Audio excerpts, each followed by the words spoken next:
Esta charla surgió dentro de un ciclo de charlas y de debates que en la Facultad de Humanidades comenzaron a desarrollarse frente, bueno, a la coyuntura, a la necesidad de discutir una coyuntura que aparece muy compleja, que en muchos aspectos aparece como muy confusa, pero que evidentemente plantea muchos cambios y sobre todo, ¿no es cierto?, muchos cambios vinculados a la educación. Entonces, en este ciclo de charlas, pensando en cómo también se difunden muchos sentidos comunes hoy que nos vuelven a algunos dichos o frases más tradicionales frente al tema educativo, bueno, se veía como necesario, bueno, problematizar un poco todo el debate educativo, como también el debate social, pensando en inspirarnos para también pensar contrasentidos comunes que nos ayuden, que nos den herramientas, bueno, para defender el trabajo docente, para pensar en la educación como un ámbito de un trabajo intensísimo. Hoy se habla mucho, ¿no es cierto?, de la crisis educativa, de cómo hemos descendido en Argentina de los altísimos niveles en los que estábamos en los años 60, de decadencia institucional, de decadencia de la calidad educativa. Entonces, bueno, nos interesa, y creo que a todos, escuchar a Flavia Terilli, que es una especialista en educación, que es una investigadora, y cómo poner, ¿no es cierto?, el conocimiento investigado, el conocimiento de los investigadores en educación para pensar entonces la situación en la que estamos, la situación en la que estamos en educación y los desafíos que todavía tenemos. Muchas veces pensamos que tenemos un gran conocimiento acumulado y efectivamente, ¿no es cierto?, hay una tradición educativa y de investigación en Argentina que tiene un conocimiento acumulado muy grande. Sin embargo, aparecen cambios como que, bueno, vamos a dar vuelta a todo de un día para el otro, vamos a cambiar. Bueno, aprovechamos ese conocimiento que tenemos, aprovechamos esa investigación, aprovechamos los datos que tenemos, que hemos estudiado, escuchamos a los especialistas de educación y a los investigadores, bueno, para dar vuelta a cosas, para pensar en que está todo mal, para pensar en que estamos viviendo una crisis educativa sin precedentes. El otro día estuve escuchando en el Teatro Argentino unas conferencias sobre educación de asesores, también del gobierno de la provincia de Buenos Aires, y hablaban de una crisis educativa al nivel de estar hoy en Argentina como en 1869, es decir, antes de la ley Sampé, antes de la ley de educación, antes de la ley 1420. Es decir, bueno, hemos vivido una revolución educativa, pero desde los años 60 en adelante hemos empezado a descender, ¿no? A descender, bueno, vinculado evidentemente a los rankings en educación, a los rankings en desarrollo. Es notable, bueno, un pensamiento muy ahistórico.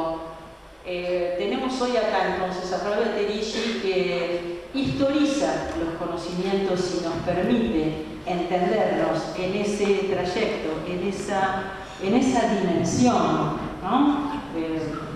No más poner el ejemplo de hablar de sectores vulnerabilizados, sino de sectores vulnerables, para pensar que son sectores de la sociedad que han sido vulnerabilizados, que son producto de procesos sociales, de procesos políticos y económicos a los que hemos llegado. Decir que estamos en 1869 es desconocer tantos procesos históricos y la complejidad de nuestra sociedad, de las sociedades latinoamericanas, que es muy notable. Sacar conclusiones sobre la educación desde una máxima tan ahistórica, tan asociológica, tan apolítica, puede, ¿no es cierto?, llevarnos a conclusiones realmente muy muy desfasadas, muy inapropiadas, muy inadecuadas y con muy pocas posibilidades para intervenir, que es lo que efectivamente nos interesa. Creo que, bueno, todos ustedes están interesados en escuchar a Flavia y nosotros tenemos expectativas de cargarnos entonces de muchas herramientas para discutir la situación en la que estamos y cómo podemos intervenir. Flavia Terici es una educadora, ¿no es cierto? Ella es profesora de enseñanza primaria, es licenciada en Ciencias de la Educación de la Universidad de Buenos Aires, es magíster en Ciencias Sociales con orientación en Educación de Flaxo, es doctora en Psicología por la Universidad Autónoma de Madrid, es investigadora categoría 1 en Argentina, es profesora regular en la Universidad Nacional de General Sarmiento, ahí es investigadora responsable de varios proyectos y también de la Facultad de Filosofía y Letras de la Universidad de Buenos Aires. También es profesora nuestra de la Facultad de Humanidades en la maestría en Educación y mencionaría que también es miembro de la red Estrado, que es la red latinoamericana de estudios del trabajo docente, que es una red que coordina el Consejo Latinoamericano de Ciencias Sociales, en donde, bueno, está justamente algo que nos preocupa a todos, que es justamente el trabajo docente y cómo podemos valorizarlo y fortalecerlo. Dirige un proyecto, o dirigió un proyecto que se llama La escolarización secundaria de adolescentes y jóvenes, políticas educativas y trayectorias escolares en el conurbano bonaerense, que bueno, que nos muestra también el área de sus preocupaciones respecto de estos sectores nuevos que nos llegan incluso a la universidad, y dirige un proyecto de investigación de UNICEF Argentina de educación secundaria en los grandes centros urbanos y es profesora además de la Escuela Normal Superior número 7 de la Ciudad de Buenos Aires. Es decir, que es muy amplia su experiencia en distintas instituciones educativas y como investigadora, que nos interesa entonces, bueno, ver qué conocimiento acumulado tenemos y cómo lo podemos utilizar. Bueno, Flavia, adelante.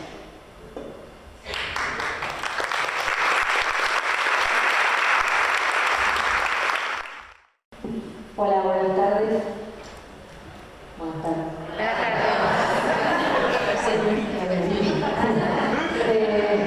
Bueno, primero agradecerles a todos ustedes la presencia aquí. Ahora de revisar la agenda de eventos en La Plata porque se viernes a la tarde falta un plan.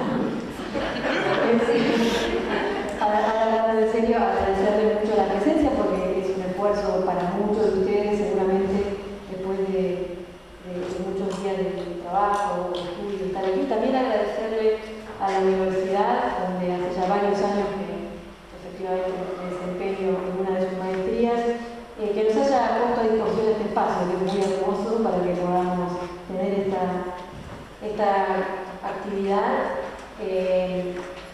Entonces, a través de Ana, a la presidencia de la universidad y por supuesto a ella misma por ponernos este lugar a disposición y por recibirnos de este modo.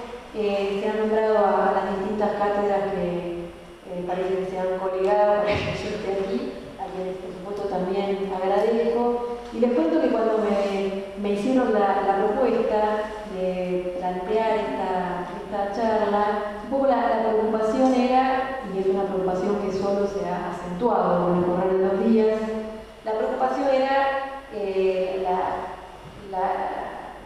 la primera visión que se tenía acerca de los nuevos rumbos que podría tomar la política educativa en nuestro país.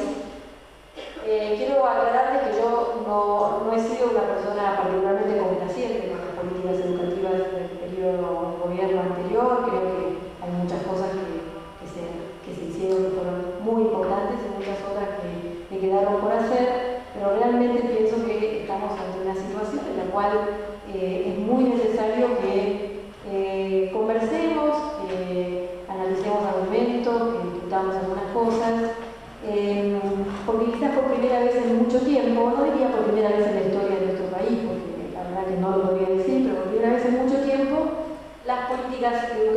parecen tomar unos grupos que están en buena medida definidos pensando desde otras lógicas, ¿no? Desde lógicas estrictamente educativas. Tampoco hay en mi manera de pensar la cuestión educativa la idea de que solo se puede pensar la educación desde la educación. Pero lo que sí sé es que no se puede pensar la educación desde ningún lugar desconociendo la lógica educativa. Hay algunas preocupaciones por la lógica educativa, por la construcción de argumentos atractivos, fáciles, pero profundamente inexactos desde muchos puntos de vista, en asuntos como la autonomía de las escuelas, la calidad de la educación, el papel del cerebro en el aprendizaje y otras cosas que se escuchan. No voy a poder discutirlas todas, pero quiero hacer un planteamiento sobre el problema de la inclusión. Por eso decidí plantear la cuestión de por qué esta pregunta, por qué yo elegí esta pregunta. Es una pregunta que es una provocación, ¿sí? El fin de la inclusión educativa en forma de pregunta es una provocación para pensar porque ha sido un concepto emblemático en las políticas en los últimos años, no en los 12 años pasados, pero sí, yo diría en los últimos 4 años, y soplan unos vientos que hacen pensar que ahora ya no hablamos de inclusión y entonces si no hablamos de inclusión, la inclusión se acabó. Pero yo quiero empezar exponiendo un poquito algo que pasa con los conceptos en la educación, tal vez también pase en otros campos, pero en la educación es muy impresionante, cómo ciertos conceptos se convierten en conceptos estelares, durante un tiempo muy importante, ocupan el espacio discursivo del mundo educativo, parece que no se puede hablar de otra cosa, son conceptos estelares del periodo pasado, trayectorias escolares, por ejemplo, inclusión educativa. Fueron conceptos estelares de la década del 90, por ejemplo, la idea del proyecto educativo institucional, la idea de la calidad, y probablemente sean conceptos estelares en esta nueva etapa gubernamental, algunos que todavía no logramos descubrir del todo, pero realmente ha vuelto el discurso de la calidad y ha vuelto el discurso de la oportunidad. El discurso de la oportunidad es un discurso que se contrapone al discurso del derecho, porque cuando hay un derecho reconocido, ese derecho no depende de que vos tomes la oportunidad, y en cambio el discurso de la oportunidad lo que define es que quien da la oportunidad tiene esa obligación, dar la oportunidad, y después está el otro, tomarla, no tomarla, aprovecharla, no aprovecharla. Yo no sé cuáles van a ser los conceptos estelares de esta nueva etapa, pero es claro que en la educación pasa esto, los conceptos ocupan el espacio discursivo en un momento determinado y después parece que desaparecen, ¿no? que se extinguen. A mí me parece que una cosa que pasa con los conceptos en educación es que suelen utilizarse completamente desenganchados de la red teórica en la que adquieren significado y entonces se convierten en sucedanios de otras cosas. Hoy contaba en el seminario de posgrado que estaba estudiando la maestría, contaba algo que me ocurrió, que es ir a una escuela primaria y que me diga parte de su equipo directivo: nosotros en esta escuela tenemos 5 chicos con trayectoria. Entonces, tienen 5 alumnos. No, tenemos 280 alumnos. Tienen 280 chicos con trayectoria, porque ¿no? Que son trayectorias cuando hay dificultades. Se convierte en un sucedáneo de la dificultad, porque se saca el concepto del contexto en el cual ha sido producido y se trae al mundo de la educación para, en realidad, que se convierte en algo así como un discurso políticamente correcto para hablar de las mismas cosas de las que hablábamos antes, ¿no? Las trayectorias como sucedáneo de la dificultad del aprendizaje, de las adecuaciones curriculares y de otras figuras por el estilo, es algo que podemos encontrar. A mí me parece que cuando un concepto se quita, se desgarra, de la red teórica que lo sostiene, se puede convertir en emblema de posicionamientos y de significados perfectamente antagónicos con la idea,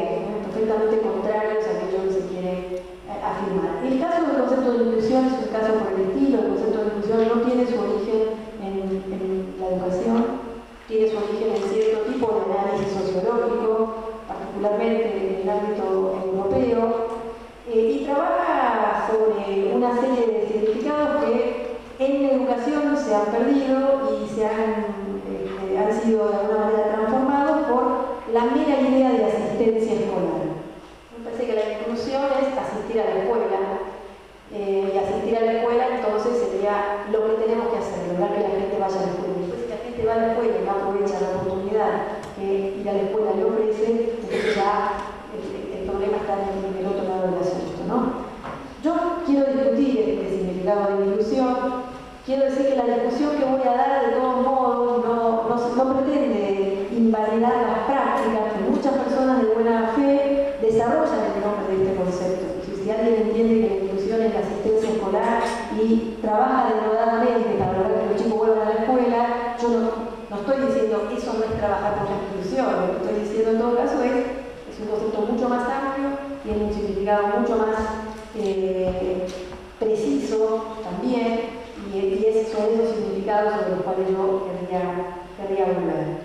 También en relación con el título, yo contrapuse dos enfoques sobre la educación, y más adelante en esta presentación voy a contraponer dos enfoques sobre el trabajo docente, dos enfoques sobre la educación que me parece que tienden a plantearse efectivamente como antagónicos, aunque nadie se echaría claramente en contra del discurso de la educación como derecho. Hay que decir que el discurso de la educación como derecho contiende, está discutiendo con un discurso de la educación como otra cosa, y esa otra cosa puede ser desde una mercancía, como ocurre en ciertos planteamientos acerca de, por ejemplo, el derecho a ser oferente de la educación. No es el derecho a que la gente aprenda, estudie y se forme, sino que es el derecho a que yo, particular, ONG o empresa, sea parte de lo que ofrecen educación. Y también se relaciona o se confunde o se asimila al discurso, como decía hace un ratito, de la oportunidad, como si el Estado o la obligación del Estado de asegurar el derecho a la educación fuera la obligación de mantener la oferta, cualquiera que ésta sea, y en todo caso del otro lado, del lado del sujeto, del lado de la familia, del lado de los grupos de crianza, de los chicos y chicas, está la responsabilidad de tomar esa oferta, y entonces la oferta convertida en oportunidad exime al Estado de mayores compromisos en relación con el cumplimiento del derecho a la educación. Es difícil decir exactamente para dónde va la política educativa en el Estado Nacional. No alcanza ni con darle un curso de campaña, ni con seguir las actas del Consejo Federal de Educación, ni con mirar los diarios o ver lo que pasa por las redes sociales, entre otras razones porque yo creo que no se ha configurado todavía un programa de política educativa del gobierno nacional, lo que no quiere decir que no se vaya a configurar, pero sí podemos hablar de ciertas ideas que inspiran el modo de pensar lo educativo, que es en todo caso lo que tenemos que discutir aquí. Hace unos meses atrás me encomendaron y yo realicé para una fundación de Alemania, que no sé por qué motivos estaba interesada en este tema que voy a plantear, un balance de las políticas educativas en los últimos 12 años, y la verdad que en el análisis de las políticas educativas de los últimos 12 años es bastante sencillo identificar tres grandes etapas, ¿no? Hay una primera etapa que por ahí los muy jóvenes aquí la conocen por relatos, pero muchos de los que estamos aquí la conocemos bien porque estábamos allí sumamente comprometidos con la cuestión educativa. Una primera etapa donde lo que hubo que hacer es responder a la fenomenal crisis de la educación, que no era más que un epifenómeno de la fenomenal crisis en la que se encontraba nuestro país. Hablo de provincias que no pagaban los salarios, hablo de chicos que no podían ir a la escuela, hablo de una situación que la verdad era francamente muy preocupante y que ocupó, yo diría, la primera etapa de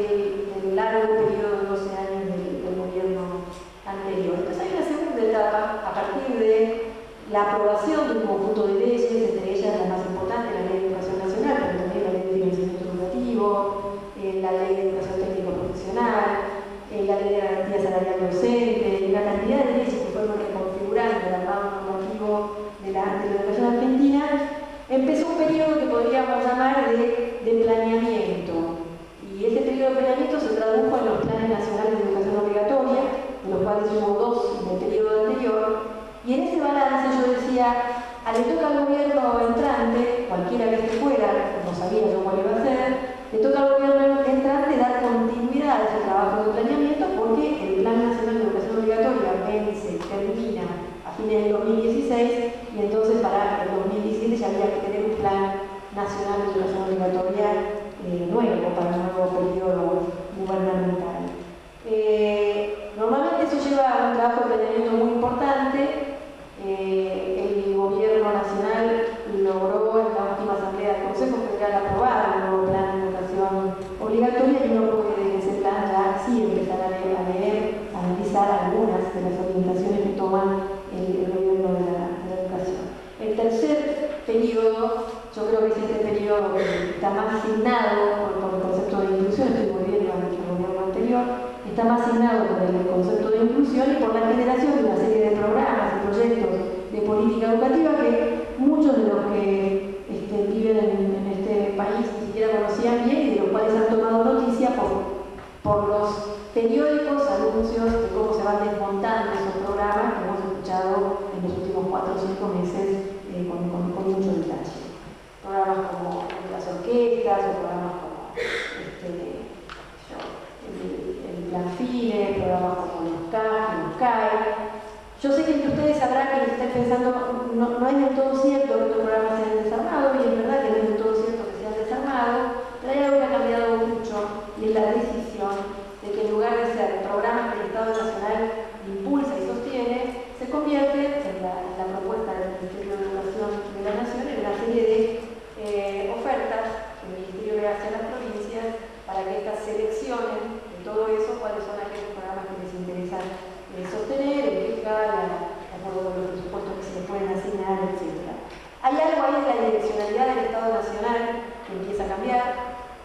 Yo no estoy cuestionando la legitimidad para hacerlo. Me parece que hay que tratar de construir algunos argumentos que no pongan en cuestión la legitimidad del Estado Nacional para orientar la política educativa en la dirección en la que fue votado. ¿Sí? Me parece que lo que hay que hacer en todo caso es construir argumentos acerca de en qué medida estas decisiones vulneran lo que no se puede vulnerar, que son los derechos reconocidos por la Constitución. Nosotros tenemos leyes educativas que establecen derechos y ninguna política gubernamental, aunque tenga la legitimidad de la elección popular, ninguna política gubernamental puede ir en contra de aquello que las leyes han establecido. Entre otras cosas, a partir del desarrollo del concepto de inclusión y del discurso de la inclusión educativa, se fue desarrollando en el sistema educativo argentino un significado amplio de la idea de inclusión.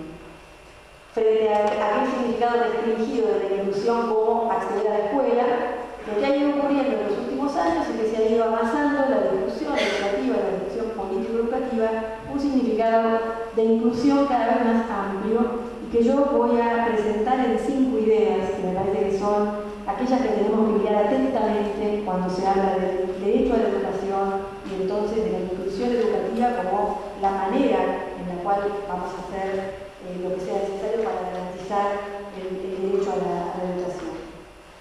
Un primer significado amplio de la inclusión educativa es que todos y todas las personas que se encuentran en edad escolar asistan a la escuela. Pero además que asistan a instituciones donde ciertas condiciones básicas estén aseguradas. Y hablamos de condiciones muy evidentes como las edilicias, el plantel docente, pero hablamos de otras menos evidentes en las cuales la política educativa fue muy activa en los últimos años en nuestro país, como por ejemplo los recursos pedagógicos, el tiempo lectivo e inclusive la selección curricular. No es lo mismo tener una ley que dice que todos los chicos tienen que acceder a no tener una ley que dice esto. Y ahí lo que hay es avances concretos en relación, no con el simple hecho de estar en la escuela, que por sí tiene sus dificultades y sus deudas en nuestro país, sino también estar en la escuela para qué, aprendiendo qué, en el marco de qué propuesta formativa que se le plantea a los chicos. En segundo lugar, que se asegure a todos, a todas, una formación compartida. Compartida no es lo mismo que la misma formación. Se puede tener la misma formación, pero esta no ser compartida. Por ejemplo, casi todos los que estamos acá que tenemos una edad inconfesable, hemos compartido la formación, hemos tenido en común, hemos tenido la misma formación respecto de cosas como, por ejemplo, el descubrimiento de América. El descubrimiento de América no es formación compartida, es una formulación del proceso histórico, que lo que hace es convalidar en la escuela la posición de vulnerabilidad en que están colocados importantes grupos de compatriotas nuestros, de personas que han nacido y que viven en este país, en función de un modo de contar la historia. Entonces puedo tener la misma formación y esta no ser una formación compartida en el sentido de una formación que haga a lo común, y no a la convalidación de ciertas posiciones subalternas, ¿no? Y que lo haga esto independientemente del origen de cada cual y de las condiciones en que tiene lugar su crianza. Nuestro país tiene en ese sentido, en los dos niveles que más se han expandido en el último tiempo, un asunto que se permite entender de qué estamos hablando. Yo puedo decir que este país tiene educación secundaria obligatoria y las políticas educativas tienen que garantizar la inclusión por la vía de crear escuelas que hagan posible que todos los chicos tengan oferta educativa. Eso no asegura la formación compartida si nosotros no discutimos el principio de organización del sistema educativo argentino, lo que tiene que ver con la educación secundaria, que es la diferenciación de las poblaciones. Nuestra educación secundaria se generó diferenciando las poblaciones, de forma tal que algunos iban a acceder a la educación secundaria para seguir estudiando en la universidad, otros accedieron a la educación secundaria para prepararse para un trabajo y otros, por supuesto, no accedieron a ningún tipo de educación secundaria. Y hoy, que todos los chicos vayan a la escuela secundaria, no nos está asegurando que se eduquen juntos, porque las escuelas secundarias segmentan la población, porque hay un uso de la autoasignación de la matrícula que hace que a algunas escuelas vayan ciertos chicos y a otras escuelas vayan otros chicos, y en ese sentido no alcanza con que los chicos estén en la escuela para que haya inclusión educativa y para que la formación sea compartida. El otro nivel educativo que tuvo gran expansión, que fue el nivel inicial, quiero hacer una comparación pequeña entre inicial y secundaria que tal vez les sirva. El otro nivel educativo, que es el nivel inicial, que también se ha expandido mucho en los últimos años, tal vez cuida un poco más el problema de que se eduquen juntos los chicos que pertenecen a sectores sociales diferentes, pero como es un nivel educativo con fuerte arraigo territorial, porque los chicos en general asisten a la educación inicial cerca de donde viven o donde trabajan sus padres, y como la vida urbana viene cada vez más marcada por procesos de segmentación urbana, lo que está ocurriendo es que si uno no interviene, de modo que se expande el nivel inicial, también se expande como un nivel en el cual ya no se educan juntos aquellos que antes, si vivían en el mismo barrio, sí se educaban juntos. Entonces, la cuestión de la inclusión hay que mirarla desde muchos lugares, como queda claro, y no se reduce a estar en la escuela. A propósito de inicial y secundaria, contarles que entre los dos censos, el censo del año 2001 y el censo del año 2010, nosotros teníamos dos niveles educativos que por mandato legal tenían que expandirse, el nivel secundario y el nivel inicial. El nivel secundario incrementó su cobertura en 34 puntos porcentuales, lo que es espectacular. Y el nivel secundario incrementó su cobertura solo en 2 puntos porcentuales, lo cual es una tragedia. Y eso no quiere decir que no hubo políticas para el nivel secundario, hubo muchas iniciativas, pero ahí hay una matriz expulsora, hay una matriz diferenciadora, con lo que claramente no se ha podido hacer algo significativo, y entonces el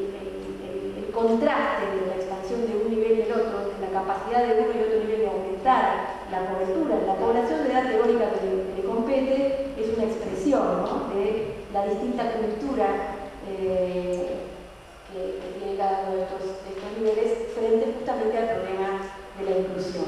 La pregunta por el fin de la inclusión educativa que titula esta conferencia es una pregunta que surge justamente de algo que alguien me dijo no con signo de pregunta, sino afirmativamente. Bueno, ahora se acabó la inclusión educativa y lo que viene es el mérito, la exigencia, ¿sí? La oportunidad. Te doy la oportunidad y vos verás qué haces con esa oportunidad. Si haces lo que tienes que hacer, habrás reunido el mérito para permanecer en la escuela, para terminarla, para obtener los certificados, etc. Hay en nuestro sistema educativo, no quiero herir la susceptibilidad de nadie con esto, pero hay en nuestro sistema educativo muchas personas con una posición conservadora respecto de la educación, que no están muy convencidas de que la educación es un derecho, que tal vez no lo discuten para el nivel inicial, no lo discuten para la educación primaria, pero lo discuten para la educación secundaria, lo discuten para la educación superior, a punto tal que pasan cosas, como veremos dentro de un ratito, como que ahora discutimos, y vamos a discutir en los próximos años, si pueden aspirar a ser docentes egresados del nivel secundario que no resulten satisfactoriamente evaluados en pruebas de selección de quienes pueden llegar a ser maestros y profesores. Es como si pasara algo así, como que a medida que los sectores históricamente excluidos van logrando finalizar la escuela secundaria, empezamos a ponerles trabas para la educación superior, empezamos a poner en cuestión el derecho a la educación que les asiste por el solo hecho de haber terminado el nivel secundario y contar una certificación a cargo del Estado. Sigo con el significado ampliado del concepto de inclusión. También inclusión quiere decir que la formación compartida no arrase con las singularidades y con la cultura local, que no codifique como la única cultura autorizada la de sectores específicos de la población, vuelvo al descubrimiento de América, pero podemos pensar en el canon literario, en el canon musical, en cantidades de cosas que son codificaciones de la cultura que la escuela transmite. Por el contrario, que promuevan todos una comprensión de la cultura y de los intereses de los otros, que nos permita una mirada más amplia sobre los otros, una mirada que nos permita entender los mundos en los que viven y hacer parte de nuestro mundo las experiencias que los otros tienen. Un cuarto significado de la inclusión, que tiene que ver con lo que acabo de ejemplificar con el examen de ingreso a nivel superior, ¿no? Que no se produzcan condicionamientos sobre lo que los sujetos podrán seguir estudiando una vez que hayan finalizado un determinado nivel educativo, también quiere decir inclusión. Y finalmente, porque la inclusión es un concepto dinámico, como la justicia, como la igualdad, no son conceptos fijos, son conceptos que se van redefiniendo en cada momento histórico, que cada vez que surge una nueva barrera para el acceso a la escuela o para aprender en ella, el Estado asuma y lo haga sin dilación medidas positivas que remuevan esas barreras y permitan a quienes las sufren disfrutar plenamente de su derecho a la educación. La inclusión es un concepto dinámico. A medida que un derecho se va cumpliendo, a medida que se empieza a concretar, ese derecho se expande. Y como se expande, avanza sobre nuevos asuntos y aparecen nuevas barreras. Bueno, la mirada sobre la inclusión es una mirada que tiene que ser sumamente dinámica, y si lo único que yo miro en la inclusión es que vayan o que no vayan a la escuela, dejo afuera para aprender qué, para educarse con quiénes, qué les va a permitir eso que aprendieron en la escuela seguir aprendiendo más adelante, qué visiones de mundo se forman en la escuela y una cantidad de otros asuntos que forman parte de la visión de la inclusión de la que estamos hablando. Hemos acuñado a lo largo de estos años un significado amplio de la inclusión educativa y creo que es importante mantener la atención sobre este significado en las discusiones que seguramente se van a dar. Yo decía al principio que los conceptos tienen significado en los marcos conceptuales en los que se generan, y sacarlos de esos marcos los hace factible que los utilicemos para cosas muy diferentes de aquellas que fueron originalmente el sentido del concepto. Y en algo parecido pasa, y lo voy a explicar con dos ejemplos, con dos conceptos más, y después voy a volver al tema de la inclusión, con el concepto de calidad y con el concepto de equidad. Con concepto de calidad tampoco tiene su origen en el mundo educativo, tiene su origen en el mundo empresarial. En el mundo empresarial, en principio, designa unas características o unas propiedades que tiene que tener un cierto producto para reconocerlo como un producto suficientemente bueno. El control de calidad lo que hace no es elegir el mejor producto, sino asegurarse que todos los productos que salen al mercado reúnen ciertas características. Pero también cobra el significado en ese mismo mundo, cobra un significado diferenciador. Un producto de calidad deja de ser un producto que reúne los estándares mínimos que tiene que reunir para ser puesto a circular en el mercado y pasa a ser un producto que se distingue. Entonces el concepto de calidad tiene ese doble significado de cumplimiento de unos parámetros mínimos, pero también de distinción.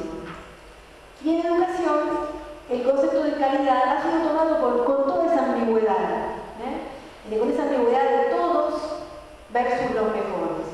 Decíamos, en el mundo empresarial, todos los productos tienen que tener cierta calidad, y en el mundo empresarial, en el mundo de los productos que se compran y que se venden en el mercado, al mismo tiempo que algo es de calidad es que es mejor que otras cosas. Bueno, yo creo que el concepto de calidad ha entrado en el mundo educativo del lado del para todos. Cuando uno escucha discursos gubernamentales actuales y pasados, se escucha una educación para todos de calidad, y ahí toma ese primer significado, ¿no? Que la educación regula los atributos mínimos que tendría que reunir para, pero de pronto se convierte y se instala como los mejores. ¿Cuándo se instala como los mejores? Por ejemplo, en las evaluaciones de la calidad. ¿El mejor resultado de una evaluación de la calidad, cuál sería? Todo 100. Si tu parámetro es 100, digamos todo 100. El mejor resultado posible sería 100. Cuando vos evaluás, y evaluás para establecer distinciones entre escuelas, establecer distinciones entre provincias, establecer alguna clase de, justamente, de distinción que te diga esto es de calidad y esto no, lo que vos estás haciendo es olvidarte de que era para todos y tomar el significado de los mejores. Y esto es un problema importante en la educación, porque en educación nosotros no nos podemos dar el gusto de que haya una cantidad de ofertas educativas de calidad. Aunque sepamos que no lo logramos, aunque sepamos que no es posible, nosotros tenemos que lograr que todas las respuestas educativas tengan calidad en el primer sentido, en el sentido de reunir unas propiedades, unos atributos suficientes como para digamos, asegurarles a todos la educación a la que tienen derecho. Ustedes van a escuchar hablar mucho de calidad en los próximos meses y años. Acuérdense de este doble significado de la calidad. Y pregúntense, ¿en qué sentido me está hablando de calidad? ¿Me está hablando en el sentido de para todos? ¿O me está hablando en el sentido de los mejores? Porque el derecho a la educación es para todos. Y en el marco del derecho a la educación sería un grave problema que nos contentemos con ponerles etiquetas de calidad a los mejores. Este ha sido el significado que han tenido en muchos países de nuestro planeta los sistemas estandarizados de la evaluación de la calidad de la educación.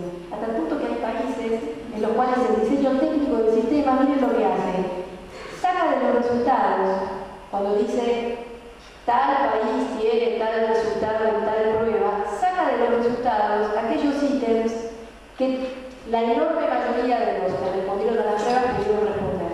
Como si el hecho de que todos puedan responder quiere decir que eso ya no es la calidad. ¿Se entiende, no? Estoy hablando de la calidad. ¿En qué sentido estoy hablando de la calidad?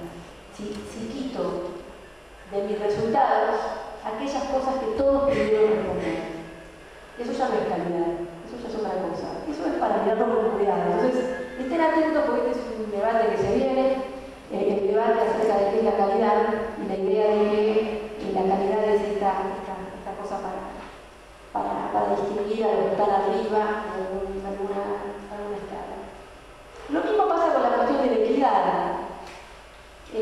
Otro concepto, ¿no? Que viene del campo de la filosofía, no viene del campo de la educación lo toma como tantos otros conceptos y desplaza, al tomarlo, desplaza el sentido finalista, el sentido al revés estratégico que tiene la equidad a una especie de sentido finalista. La equidad aparece como un concepto que viene a decirnos que a veces para lograr la igualdad, curiosamente, hay iguales. Si yo quiero lograr la igualdad, el cumplimiento de un cierto derecho, yo tengo que hacer algunas cosas que son diferentes para sectores diferentes de la población en función de a qué pueden acceder y a qué no podrían acceder si el Estado decide allí un esfuerzo específico de diferenciarlos, como se decía históricamente, diferenciarlos positivamente. La equidad es una estrategia, no puede ser un objetivo. El objetivo es la igualdad. Ahora uno escucha, ¿no? Las políticas tienen que buscar la equidad. La discusión sobre la equidad es una discusión sobre los medios, no sobre los fines. En las políticas lo que tienen que discutir es cuáles son los distintos medios que tenemos que poner a disposición para que niños, niñas, adolescentes, jóvenes, que de por sí ya están diferenciados por una cantidad de otras condiciones que no son específicamente educativas, logren, al menos en su derecho a la educación, lo que es la meta, que es la igualdad, no la equidad. La equidad es en todo caso una discusión sobre la estrategia y no una discusión sobre la meta. Ciertos planteos sobre la equidad se desentienden del problema de la igualdad cuando creen que la función del Estado es ofrecer igualdad de oportunidades, pero se desentienden de la igualdad de resultados y de la igualdad de consecuencias educativas de la educación, porque el problema de la igualdad no es solo el problema de los medios, es un problema de igualdad de resultados y también es un problema de igualdad de consecuencias de esos resultados, ¿sí? Porque yo puedo tener una educación que le asegure a todos los mismos resultados, pero esos resultados no son suficientes para poder seguir, por ejemplo, avanzando en la trayectoria escolar, y pueden seguir avanzando en la trayectoria escolar quienes tienen recursos por otro lado. ¿Se entiende? Se puede haber obtenido el mismo resultado y el mismo resultado va a asegurar las mismas cosas para adelante. Bueno, eso es un tema que también con más cuidado habrá que analizar, porque el discurso se vuelve confuso. Nadie va a dejar de hablar de la equidad, nadie va a dejar de hablar de la igualdad, nadie va a dejar de hablar de la calidad ni de la inclusión. Pero la pregunta que hay que hacerse es, ¿con qué sentido se habla de la igualdad, de la calidad, de la equidad, de la inclusión? Porque esta es una disputa acerca de los sentidos, es una disputa que tiene que tener un costado argumentativo, si no uno se queda con los lemas. El otro pone un título, una política, y porque esa política tiene ese título, yo digo que esa política tiene el significado que ese título tiene. Porque ahí hay que tener mucho cuidado. Esta discusión acerca de la igualdad, acerca de la inclusión, acerca de la equidad, acerca de la calidad, va a tener un fuerte impacto en el campo del trabajo docente. Esto lo cuento o lo planteo porque se ve en otros países donde la orientación político-educativa pone en cuestión, creo que no está en cuestión aquí, pone en cuestión hasta dónde tiene que llegar el Estado con sus responsabilidades. Y si el Estado tiene que, en algún sentido, asegurar la oportunidad, o el Estado tiene que asegurar el derecho. El Estado tiene que asegurar el derecho porque eso es lo que dicen las leyes. El problema es que el discurso del derecho puede venir travestido y, como en realidad, un discurso que solo está hablando de la oportunidad. Esta orientación que uno puede ver en la política educativa de otros países nos permite anticipar algunas repercusiones que la idea de la oportunidad puede tener respecto del trabajo docente. En Argentina y en otros países de nuestra región, y podría decir en muchos otros países del mundo, hay una situación de fuerte crítica al trabajo docente. De un lado, como dice Antonio Novoa, él que es un portugués que trabaja en temas de formación y trabajo docente, de un lado se critica a los docentes como los responsables de la crisis de la educación, y de otro lado se hacen apelaciones a que a través de la formación de los maestros y profesores, a través de la evaluación de los maestros y profesores y de otras cosas que los tienen como destinatarios de la política, que va a lograr mejorar la calidad de la educación. De un lado y del otro, lo que aparece es una mirada muy crítica puesta sobre los docentes, y sobre este tema me gustaría hacer una cantidad de consideraciones como para dar argumentos para una discusión que se viene. También tenemos como plantear dos enfoques muy nítidamente diferenciados acerca del trabajo docente. La idea de que el trabajo docente es un trabajo que produce algo, por ejemplo, produce aprendizajes, o la idea de que el trabajo docente realiza derechos. Como queda claro, yo estoy mucho más interesada en la segunda perspectiva acerca del trabajo docente, pero la realidad es que el enfoque trabajo docente como un trabajo que produce algo es un enfoque que forma parte del sentido común del discurso educativo. Vamos a analizar un poquito esta idea del trabajo docente como un trabajo que produce algo y que toma la educación no como un derecho sino como un producto, ¿sí?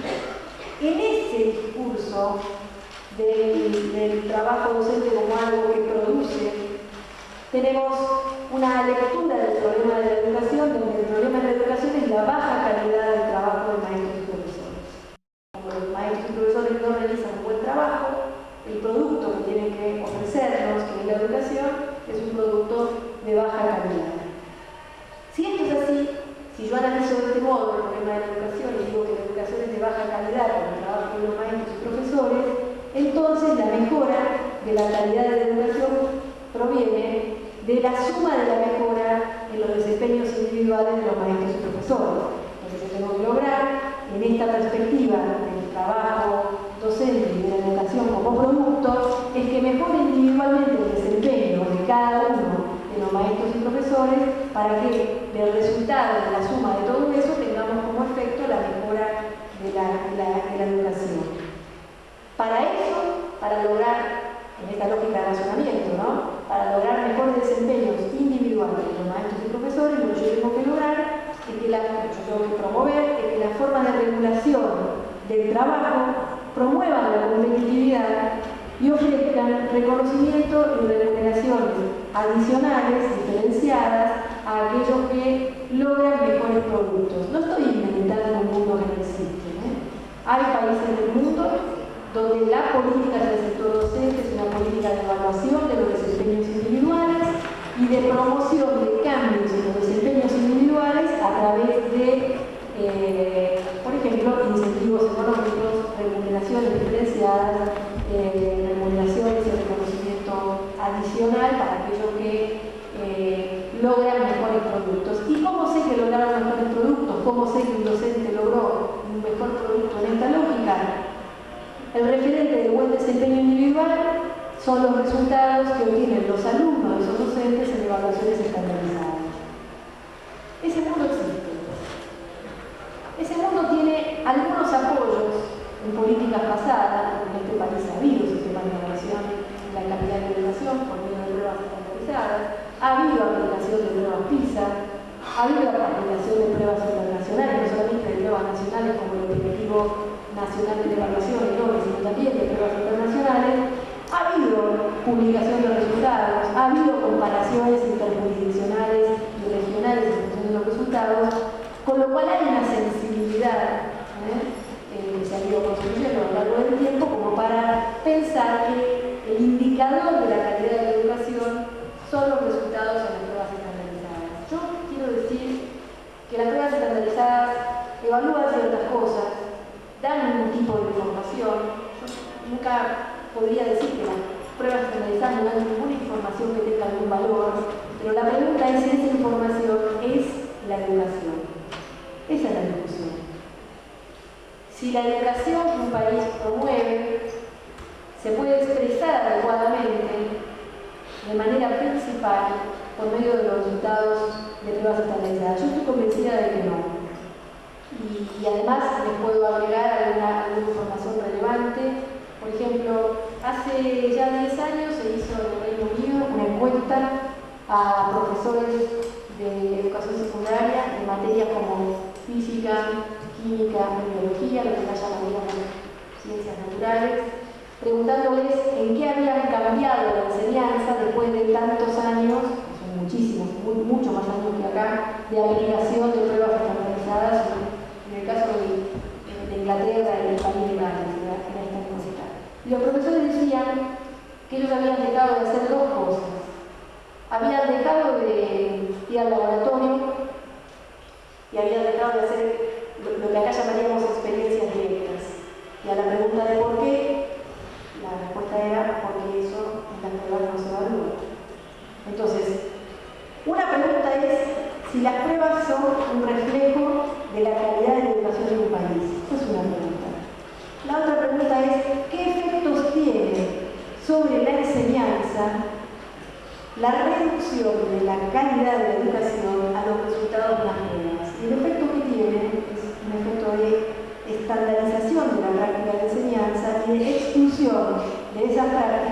de aquellas cuestiones que no entren en la evaluación estandarizada que se realiza.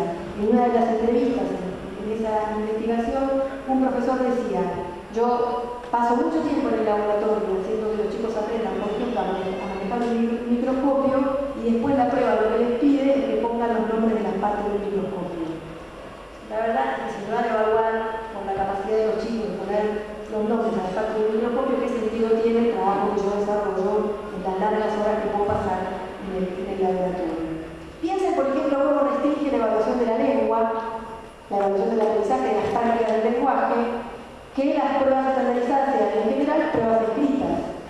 Cómo evaluar todo el desarrollo de la calidad, cómo evaluar el desarrollo de la capacidad argumentativa, cómo evaluar el desarrollo de un aspecto muy importante de la lengua que no entra en cierto modo de estandarizar las pruebas. Alguien me dirá: ¿se puede generar procedimientos de evaluación que permitan evaluar la lengua oral?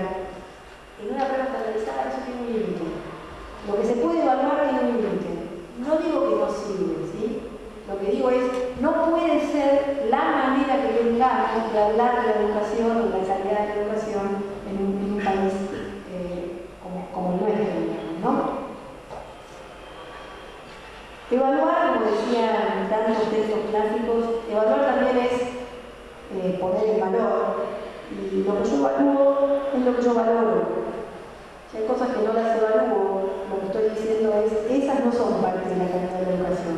Esto no es para que evaluemos todo, ¿no? Esto es para discutir la reducción de lo que logra un sistema educativo con los chicos y las chicas que participan en las escuelas, en la experiencia escolar, lo que logra un sistema educativo reducido a unas pruebas estandarizadas. Las pruebas pueden decir cosas muy interesantes, pero no son la calidad de la educación. En el otro modo de entender el trabajo docente, la cosa es menos clara, es más difusa. No se puede hablar con tanta claridad, no se puede decir la calidad del trabajo del docente se mide evaluando los resultados de las pruebas estandarizadas. Si obtiene buenos resultados, yo compenso diferencialmente los buenos resultados por medio de incentivos. Si yo tengo un montón de docentes incentivados, vamos a mejorar la calidad de la educación. Eso suena tan nítido para mucha gente que hablar del trabajo docente en el sentido más complejo, en el que sabemos que es necesario hablar de trabajo, hace muy difícil una discusión de cierta paridad, ¿no? En la otra concepción, en una concepción donde la mirada sobre el trabajo docente deriva de la concepción de la educación como derecho, el trabajo docente es un trabajo muy distinto, es un trabajo político, es un trabajo institucional, es un trabajo colectivo y colaborativo. Y esto tiene un montón de consecuencias, y voy a decir solo una en comparación con el enfoque que acabamos de analizar. Si el trabajo docente es un trabajo institucional, político, colectivo y colaborativo, los resultados de aprendizaje de un sujeto no son función directa de la acción puntual del docente a cuyo cargo está el sujeto en ese momento. Lo que un niño, lo que una niña hace cuando lee, cuando escribe, cuando opera, cuando argumenta, no es por lo que hizo el maestro de ese año, que es súper importante por supuesto, sino por una historia educativa en la que han intervenido un montón de docentes. Puede ocurrir que los resultados que el niño obtenga en una prueba del enfoque 1 no se deban exactamente al docente que ha tenido ese año, sino a un recorrido escolar en el cual se han producido algunas discontinuidades muy importantes en su itinerario formativo. Docentes que tienen criterios diferentes sobre cómo alfabetizar, por ejemplo. Docentes que tienen visiones muy distintas sobre lo que los chicos deberían hacer con las operaciones aritméticas. Ese niño, esa niña, obtiene un resultado en una prueba que no es forzosamente o sencillamente atribuible al docente a cuyo cargo está en ese año determinado. Todos los que estamos aquí debemos nuestra educación a muchísimas personas que han intervenido en ella en el contexto escolar, y en modo alguno sería atribuible lo que sea que hagamos hoy nosotros en alguna evaluación a los docentes que hemos tenido la última vez que alguien nos enseñó algo. ¿Se entiende esto, no? Yo sé que parece simple, pero son argumentos que tenemos que tener a la mano para poder discutir, la idea de que lo que una persona muestra en una evaluación es toda la educación que tiene y se le debe al último docente que tuvo. Yo no sé cómo se sostiene eso, pero esa es la lógica de un sistema de evaluación que pretende utilizar los resultados de unas pruebas para, por ejemplo, compensar diferencialmente trabajos diferentes. ¿Se entiende lo que digo? Me miran así con cara de ¿qué pasa hablando? Engáñenme, díganme qué sentir. Digo, son argumentos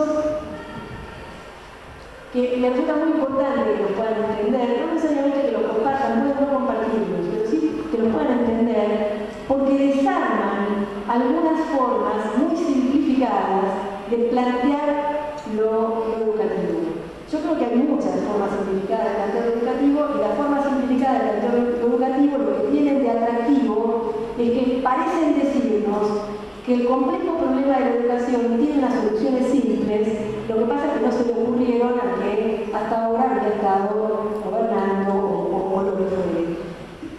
La ciudad de Buenos Aires es la única jurisdicción que gobernó hasta este momento un partido político que forma parte de la coalición gobernante, tiene en educación secundaria los mismos problemas que el resto del país, los mismos, con un agravante, y es que tiene una ley de obligatoriedad escolar de 4 años antes, porque la obligatoriedad de la educación secundaria en la ciudad de Buenos Aires es del año 2002. En la ciudad de Buenos Aires, la asistencia escolar de los chicos de 13 a 17 años en la última década aumentó 2 puntos porcentuales. Exactamente igual que en el resto del país. Nadie tiene la varita mágica, ¿se entiende? Es muy complejo el problema educativo. Y cuando se lo quiere reducir a 3 o 4 eslogans simples, yo entiendo que ese es un discurso atractivo, es un discurso que pega, hasta puede ser un discurso que convenza, pero es un discurso profundamente equivocado. El problema educativo es muy complejo y requiere abordajes dignos de esa complejidad, ¿no? Simplificaciones argumentativas que por ahí arrancan un aplauso, pero no resuelven de ninguna manera el problema que tenemos entre manos. Si el docente, el trabajo docente en este otro enfoque que mira más a la educación como derecho tiene esta visión que estamos intentando plantear aquí, entonces estamos hablando de un trabajo que hace de los saberes y de su transmisión cultural, su transmisión escolar, mejor dicho, su contenido sustantivo. Está generando formas de humanidad en la escuela, y no simplemente enseñando aprendizajes discretos que pueden ser evaluados por evaluaciones estandarizadas. La enseñanza, en esta perspectiva, es una función institucional, no individual. No es la acción personal de cada docente, es una función de la institución. Y es además un ejercicio extendido en el tiempo que hace de las famosas trayectorias escolares no el resultado de un docente o de una actuación, sino, como decía hace un ratito, de una cantidad de docentes en un sistema institucional. No hay un contrapunto que se pueda hacer entre estas dos perspectivas del trabajo docente. En un punto son dos enfoques inconmensurables. ¿Se entiende, no? No puedo decir, bueno, complementémoslo, son realmente inconmensurables. No pueden entrar en un diálogo cómodo porque están mirando la educación de un modo muy diferente, como producto o como derecho, como algo discreto que se puede medir o como algo que produce formas de humanidad, como resultado puntual y cada vez de la actuación de un docente determinado o como resultado de un colectivo que trabaja en un sistema institucional. Eso no es comparable. Entonces, en un punto hay una diferencia muy radical entre estas perspectivas, que me interesa cómo llamar, si usted quiere, antropológica, filosófica, sin duda política, y tiene importantes consecuencias en términos de políticas educativas. En el primer enfoque, lo que vamos a encontrar, lo que encontramos en países que adoptan este tipo de enfoque, lo que se empieza a escuchar en nuestro país, son ideas como las que voy a nombrar ahora, a listar ahora, políticas para atraer al magisterio es un nombre genérico para hablar de la docencia, políticas para atraer al magisterio a los estudiantes talentosos. Necesitamos que los mejores sean docentes y que los que no son necesariamente los mejores no sé, se entiende, ¿no? ¿Qué quiere decir? Que los mejores sean docentes y los otros hagan que, ¿no? Bueno, cada lo pide, claro, exactamente. No estoy diciendo que no es importante que las personas que trabajan como docentes tengan una sólida formación. Estoy discutiendo la idea de los talentosos, la idea de los mejores, ¿sí? Vamos a escuchar hablar también de selectividad en el ingreso a la carrera docente, ¿sí? Que no entre cualquiera, que se pongan parámetros, que se pongan estándares, que se pongan notas mínimas, inclusive que se pongan exámenes. Vamos a escuchar hablar de pago por resultados.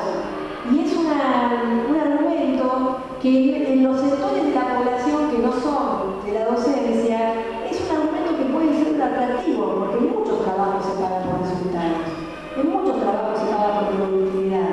Y entonces puede pegar en un lugar de sentido común, ¿sí? Que también la docencia se paga por resultados. Yo sobre eso los invito a pensar, si ustedes quieren un sistema educativo donde lo que ocurra con la mala praxis, digámoslo así, es o bien que se autolimite porque no es rentable, ¿se entiende? Voy a autolimitar mi mala praxis porque me conviene para ganar más dinero, o bien sea permitida, solo que simplemente recibe una remuneración menor. Nosotros no podemos en educación permitir que se instale la idea de que productividades diferentes ameritan remuneraciones diferentes. Porque productividades diferentes que ameritan remuneraciones diferentes tienen unas consecuencias gravísimas para el derecho a la educación. Cada niño, cada niña, cada adolescente, cada joven, cada adulto que asiste a una institución educativa de nuestro país tiene derecho a tener un acceso a una educación que le asegure los aprendizajes a los que tiene derecho justamente por estar en cierto nivel educativo, y no a que le toquen aprendizajes de calidades diferentes y que eso además termine convalidado por un sistema de remuneraciones que paga diferencialmente de acuerdo con los resultados. Yo sé que ustedes pueden pensar, yo también pienso, pero hoy no tenemos un sistema así. Hoy no tenemos un sistema que le asegure a todos los aprendizajes a los que tienen derecho. No tenemos un sistema así. Discutamos cómo hacemos para tenerlo. Pero el pago por resultados no es un sistema que dice todos tienen que tener derecho a los mismos aprendizajes. Es un sistema que dice aceptamos que hay aprendizajes diferentes y lo que vamos a hacer es pagarle distinto a quien asegure mejores resultados. ¿Se entiende, no? Eso no es admisible en el marco del derecho a la educación. Tampoco nos podemos engañar pensando que estamos en un sistema que le asegura a todos, ¿sí?, los habitantes que tienen derecho. Pero discutamos cómo lo hacemos, no cómo creemos que es posible hacerlo. También vamos a escuchar ahora de evaluación técnica del desempeño de docentes en el aula a través de los resultados del aprendizaje de los alumnos. Eso hasta ahora era una ligazón que no había ocurrido entre las pruebas, ¿sí?, y el desempeño docente, pero es una discusión que se viene porque en los países en los cuales el discurso del derecho a la educación ha sido desplazado por el discurso de la oportunidad, lo que ocurre es alguna de las cosas que estamos diciendo aquí. En el enfoque 2, la cosa otra vez es más complicada, ¿sí? No puedo contraponer una solución sencilla, porque lo que tengo del otro lado es un problema complejo. Como no me preocupo un problema complejo, lo que tengo del otro lado, en términos de políticas hacia el sector docente, lo que tengo es que reconocer la diversidad del trabajo docente en contextos institucionales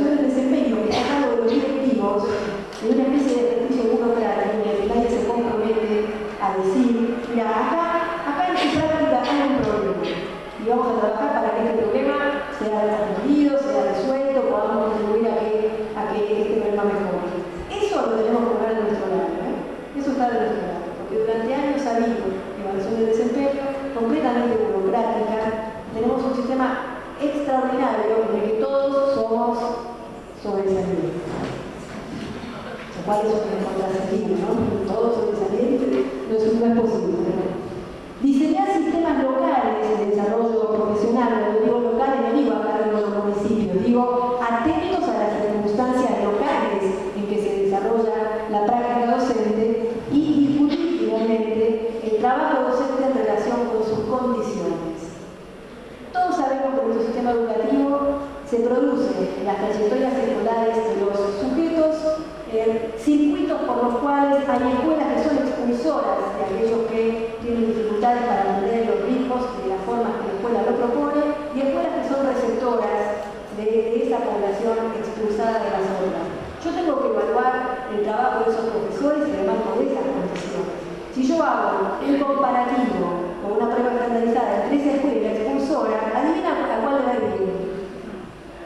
Hay muchas maneras de expulsar, ustedes lo saben. No hace falta expulsar. Hay muchas maneras de expulsar. Alcanza con convencer a un niño y a su familia de que esta escuela no es para este chico. Convenciendo a un niño y a una familia de que esta escuela no es para este chico, yo lo que logro es una escuela en la que los resultados son impecables. Y las otras escuelas, las que reciben esos chicos que yo expulso, por supuesto que van a tener resultados con algunos problemas. Ahora, ¿dónde está la calidad de educación en esa lógica? Una lógica que lo que promueve es que uno se desembarace de aquellos chicos que le alteran los resultados educativos de las evaluaciones estandarizadas. Digo, el fin de la inclusión educativa, obviamente creo que no, con la meta de la política, pero sí creo que estamos en una situación muy delicada desde el punto de vista del debate público sobre la educación, donde algunas de las cosas que yo planteo aquí y otras que me da tiempo a plantear van a tener que ser discutidas. Y van a tener que ser discutidas en una situación que es muy compleja por lo siguiente, y es que a la parte de la población de nuestro país más educada, este sistema le ha sido funcional. Entonces, este sistema, en aquellos que tienen capacidad de formar opinión, funciona. Si funcionó para mí, ¿por qué no va a funcionar para nosotros? Si la oportunidad está, ¿por qué no la toman? Eso es puro sentido común, porque de este lado, que es el lado de quienes nos dedicamos a estudiar los planos educativos, le podemos explicar largamente por qué no funciona. Entre otras cosas, porque cuando las condiciones de vida de las personas son profundamente desiguales, hacer lo mismo con todos solo puede producir diferencia. Y esa diferencia convalida la desigualdad que se hace. ¿Entiendes, no?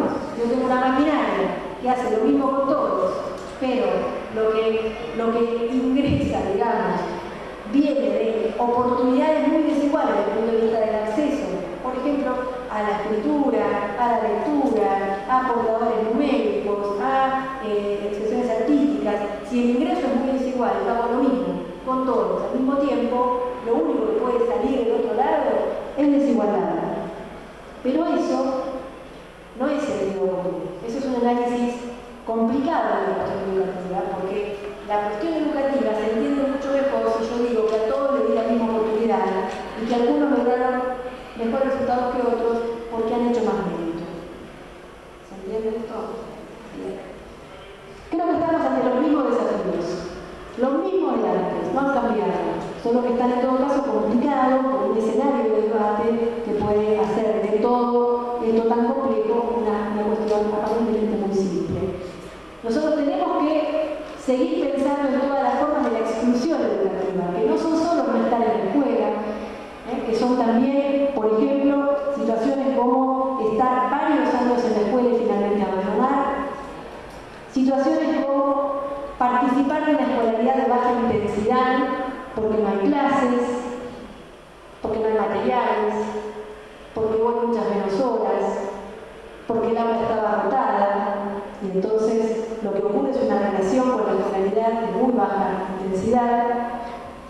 Se puede estar en la escuela y estar aprendiendo cosas que son miradas desde el punto de vista de la justicia, sectarias o elitistas. Por ejemplo, uno en la escuela puede aprender a sentirse incompetente, uno en la escuela puede aprender que ciertas cosas no son para mí. Y se puede estar en la escuela y cumplir todos los requerimientos que la escuela tiene y reunir las certificaciones que la escuela proporcionan y sin embargo haber aprendido cosas de muy baja relevancia. Por ejemplo, estar en cuarto grado y no saber leer y escribir. Por ejemplo, estar en la escuela secundaria y no dominar las operaciones aritméticas básicas. Eso también es exclusión. ¿Se entiende? Eso también es exclusión. Nosotros tenemos que discutir esto. Es la misma discusión que teníamos que se quedara antes. O sea, la tenemos que seguir dando porque este problema no ha cambiado.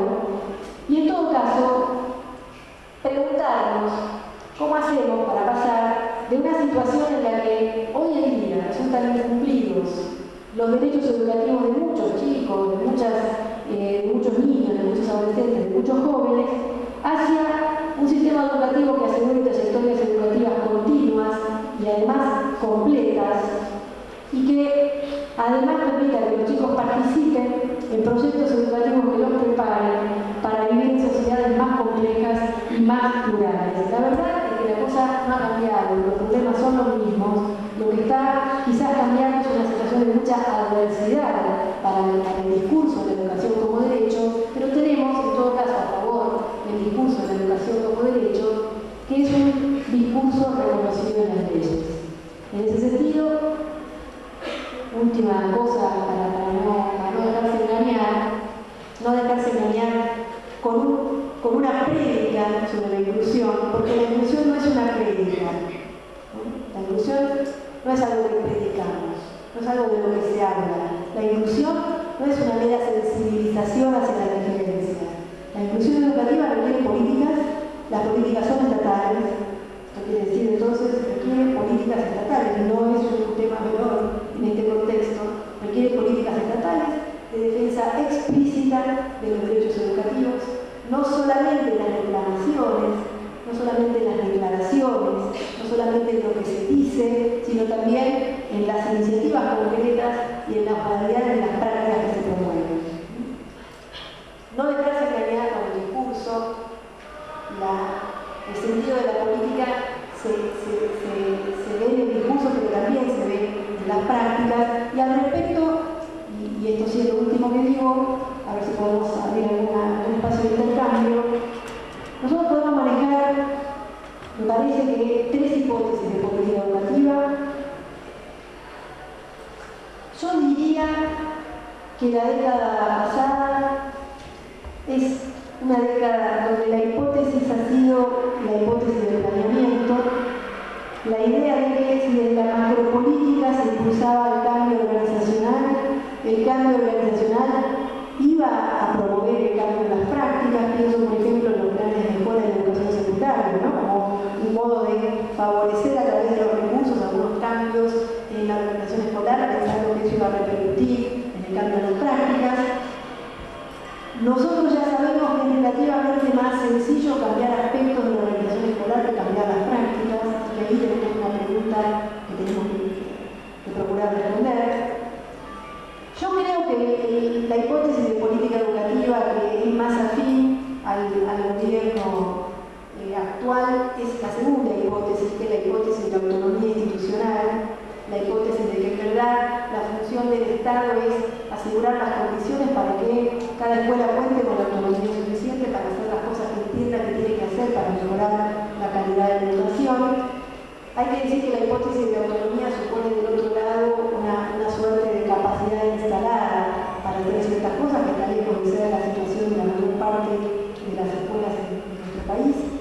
Y además supone que hay un saber acumulado acerca de cómo se hace para asegurar el derecho a la educación. Y yo tengo que decirles que si bien hemos acumulado mucho conocimiento de educación, nuestros puntos más críticos están justamente del lado de cómo modificar las prácticas, del lado de cómo hacer para que el cumplimiento del derecho a la educación se traduzca en prácticas educativas que hagan a todos los chicos partícipes de la cantidad de instrumentos culturales que los currículos quieren poner a su disposición. Yo suscribo, defiendo una tercera hipótesis, que es la hipótesis de que si la enseñanza es la principal función que los docentes tenemos que cumplir en el sistema escolar, y si es a través de la enseñanza de los maestros y profesores que se cumplen los derechos educativos de los chicos y chicas, entonces la enseñanza tiene que ser el principal problema para la política educativa, un problema que no se puede delegar en cada docente a título individual, esperando que le encuentre la vuelta a la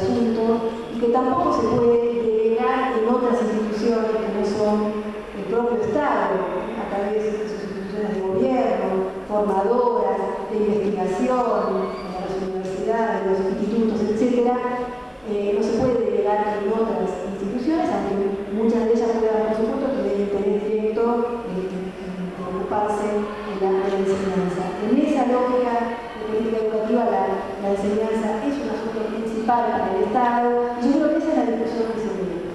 Si la enseñanza es algo que compete directamente al Estado, y entonces a través de sus políticas tiene que promover otras condiciones de trabajo para que los maestros y profesores puedan, en todo caso, asegurar a través de la enseñanza la educación a la que todos tienen derecho, o si la función del Estado es evaluar la enseñanza, esperando que a través de la evaluación de la enseñanza y de la compensación diferencial de resultados diferentes, las prácticas de enseñanza mejores por sí solas, se autolimiten porque no son rentables, y si no, le tomen a los alumnos esas prácticas que finalmente no mejoran. Bueno, hasta acá, si me parece, haremos un poquito un espacio de intercambio.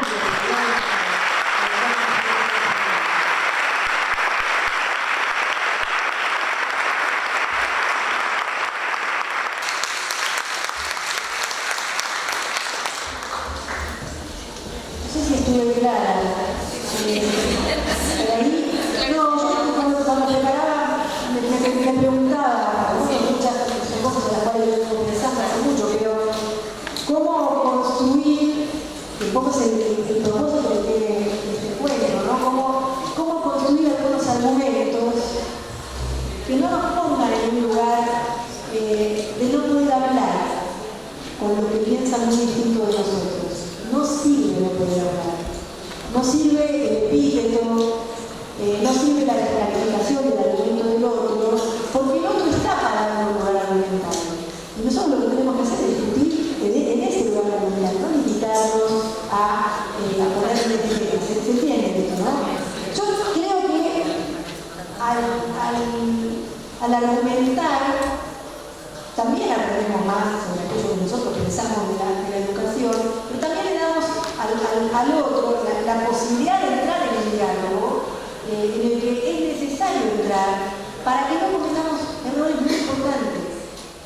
Cuando vos le decís a algunas personas con las que mantenés una discusión, vos querés un sistema educativo donde la mala praxis se limite porque no es rentable, y donde aquel al que no le importa la rentabilidad esté autorizado a una cuota de mala praxis. Obvio que yo te voy a decir, no, yo no quiero eso. Bueno, pero es a eso a lo que van unos sistemas que evalúan el trabajo docente y que piensan que la vía para la mejora es compensar diferencialmente trabajo de distinta calidad. Es como si yo dijera, bueno, acepto que en este stock de productos que salen de mi fábrica hay un 10% que sale fallado. Alguno lo comprará, lo devolverá a la fábrica, capaz que lo reemplace. ¿Entiendes esa lógica? Bueno, esa lógica no es admisible para el derecho a la educación. No tengo ni idea si es admisible para la producción industrial, pero no es admisible para el derecho a la educación.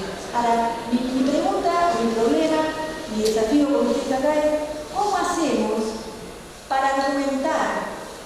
¿Cómo hacemos para que el problema se pueda ver como problema? No para vociferar un